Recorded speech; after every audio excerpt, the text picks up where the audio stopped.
आज हम बात करेंगे दुनिया के सबसे मशहूर किरदार के बारे में, जिसे पूरी फिल्मी दुनिया मनहूस समझती है। ये किरदार कोई मामूली किरदार नहीं, बल्कि दुनिया के सबसे मशहूर किरदार सुपरमैन है। इस किरदार से जुड़े अक्सर हीरोओं ने खुदकुशी कर ली, या वो ऐसी मुश्किलात में आ गए जो वो खुद भी सही से समझ नहीं सकते थे। कहानी शुरू होती है सुपरमैन के पहले कार्टून सीरीज से। इस कार्टून का नाम मैक फ्लिशर सुपरमैन था। इस कार्टून को बनाने वाले डेव फ्लेशर ने 1942 से 1943 तक ये कार्टून बनाए और इस दौर में ये कार्टून बेइंतहा मशहूर हुए। मगर एक साल ये कार्टून चलने के बाद इस सीरीज़ को बिना किसी वजह के मुकम्मल बंद कर दिया गया और डेव फ्लेशर का करियर सिर्फ एक साल चलने के बाद हमेशा के लिए ख़त्म हो गया। फिर 1950 में सुपरमैन के किरदार पर एक मूवी बनी जिसका नाम एटम वर्सेस सुपरमैन था। इस मूवी में क्रेग एलन नाम के शख्स ने सुपरमैन का किरदार अदा किया। इस किरदार को इन्होंने बहुत ही अच्छे अंदाज में किया था। इस मूवी ने बॉक्स ऑफिस पर बहुत ही पैसा कमाया, मगर इस मूवी में सुपरमैन का किरदार अदा करने वाले क्रेग एलन की ज़िंदगी अंधेरे में चली गई। इस किरदार को करने के बाद ही इन्होंने फिल्मी दुनिया को खैराबाद कह दिया। इनकी ज़ाती ज़िंदगी में अजीब व गरीब परेशानियाँ आना शुरू हो गईं। ये ज़हनी दबाव का इतना शिकार हो गए थे कि एक दिन नींद की गोलियां ज़्यादा मिकदार में खाकर इन्होंने ख़ुद की जान ले ली। बाद 1951 में एक और मूवी बनी जिसका नाम था Superman and the mall man. इस मूवी में गार्बेज रिव्यूज़ ने सुपरमैन का किरदार अदा किया। हालांकि पहले इन्होंने ये मूवी करने से मना कर दिया था, क्योंकि फिल्मी दुनिया में इस करैक्टर को लेकर कई अजीब व गरीब खबरें गर्दिश कर रही थी।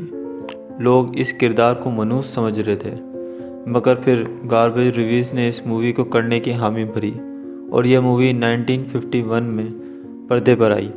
इस मूवी ने नए रिकॉर्ड कायम किए, मगर इस किरदार को करने के बाद गार्बेज रिव्यूज़ की ज़िंदगी मुश्किलात में घिर गई।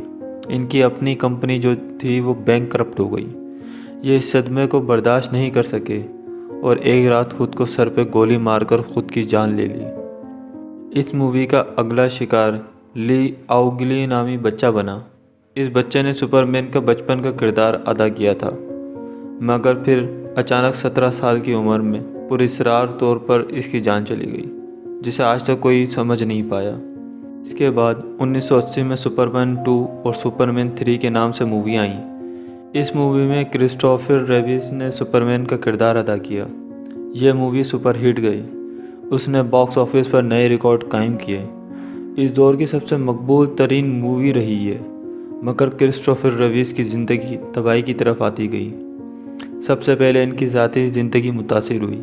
इनकी बीवी और इनके दरमियान लड़ाई शुरू हो गई और इनका तलाक हो गया। इनको माली तौर पर भी कुछ नुकसान उठाना पड़ा था। इनको घोड़सवारी का बहुत शौक़ था। ऐसे ही एक दिन ये अपने घोड़े पर सवारी कर रहे थे कि अचानक घोड़े का पाँव एक गड्ढे में फंस गया, जिसकी वजह से ये घोड़े से गिर गए और इनकी रीढ़ की हड्डी में चोट आई। इसकी वजह से इनके पूरे जिस्म में लकवा मार गया। चलने फिरने से माजूर हो गए थे और कुछ वक्त में ही इस बीमारी के सबब इनकी मौत वाक़ई हो गई। इसके बाद कुछ वक्त के लिए सुपरमैन सीरीज़ पे काम बंद हो गया। कोई हीरो इस कैरेक्टर को करने के लिए तैयार नहीं था, मगर फिर 2006 में दोबारा इस मूवी पर काम शुरू हुआ।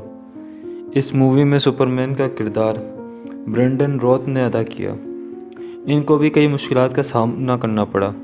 अगली सुपरमैन की मूवी करने से ही इनकार कर दिया। सुपरमैन की अगली मूवी 2013 में आई। इस मूवी में सुपरमैन का किरदार हेनरी कैविल ने अदा किया, मगर इन्होंने कुछ शर्त रखी और हुआ भी वैसा ही। सबसे पहले इस मूवी का नाम तब्दील कर दिया गया। सुपरमैन की जगह मैन ऑफ स्टील रख दिया गया। इस मूवी में नाम से लेकर इसके कॉस्ट्यूम तक को तब्दील कर दिया गया। यहाँ तक कि पूरी मूवी में सुपरमैन का नाम भी 2 से 3 बार ही लिया गया है। आज तक इस मिस्ट्री को कोई सही से समझ नहीं सका कि ये क्या मामला था, और ना ही कोई इसकी सही से कोई एक्सप्लेनेशन दे सका।